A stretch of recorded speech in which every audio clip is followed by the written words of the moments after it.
Welcome back to the OMB Law Board. I'm Simon Bennett, and today I've got Bailey, a solicitor in our property law team, with me. Bailey, thanks for joining us again. Thank you for having me again, Simon. Lovely to be here. So Bailey, seller disclosure statements, a new document in the seller regime for property law in Queensland. One small mistake, the whole contract fails. They're absolutely vital to get right. That's correct, Simon, and we'll get into that a little bit later. Okay, so if you can stick with us, I'm going to have Bailey drill down on seller disclosure statements and what to avoid to make sure your contract is watertight. Bailey, let's start with the framework behind the seller disclosures. Can you tell us a little bit about it? Well, generally, sellers' disclosures is something that Queensland is a little bit more new to. If you're living in New South Wales or Victoria, they're more of a states where the seller has to provide a little bit of pre-contractual disclosure. Previously, Queensland hasn't been of that system, and we're now moving away from that buyer beware system whereby the seller has to provide a few things before a buyer can actually enter into a contract. So this seller disclosure now is given pre-contract signing? Correct, yes. So before a contract can even be entered into, for a contract to be valid, a seller disclosure statement has to be provided. Okay, and can you run us through some of the things in the seller disclosure statement and then maybe some of the things that I need to attach to it? Correct. So basically in a seller's disclosure statement, there'll be a few things in relation to the property details itself.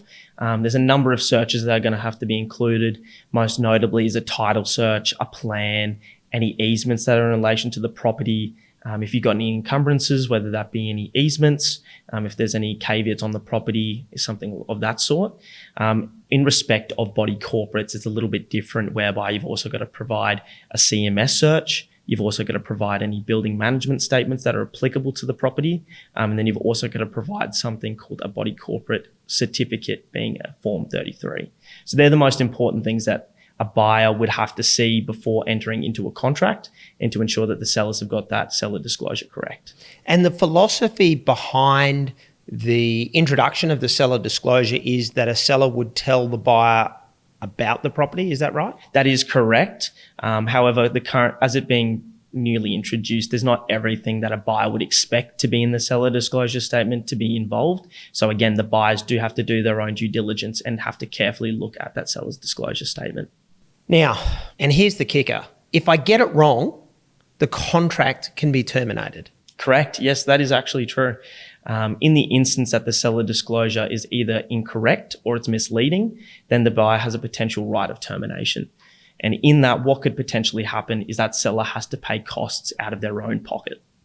So not only can I lose the contract to sell my property, I could be up for the buyer's costs. Correct, as well as the agent's cost. Wow.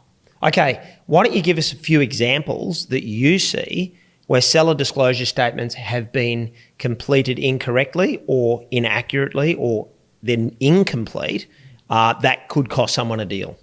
Some of the most common ones we're seeing is, for example, things that are being omitted from documents. Most notably, of course, would be any form of oral leases, or if there's any other form of tenancy arrangements. So whereby the seller hasn't provided the buyer with the right documents applicable to the property. Some of the other ones, as well as certain things being omitted from the documents, being easements or any type of encumbrances from the property. Some of them may not be registered on title and may slip past a potential buyer who is unaware. That could cause issues down the line for that specific buyer. And in turn, there's potential action against the seller later on. So a simple mistake or a simple omission and my contract is largely worthless. Correct. Once the seller has provided an incorrect disclosure statement, the buyer has the ability to terminate that contract all the way up until the settlement. So I can't fix it? No. Wow. So Bailey, I'm about to put my property on the market. What are some red flags that I might have a problem and I need to be careful with respect to seller disclosure?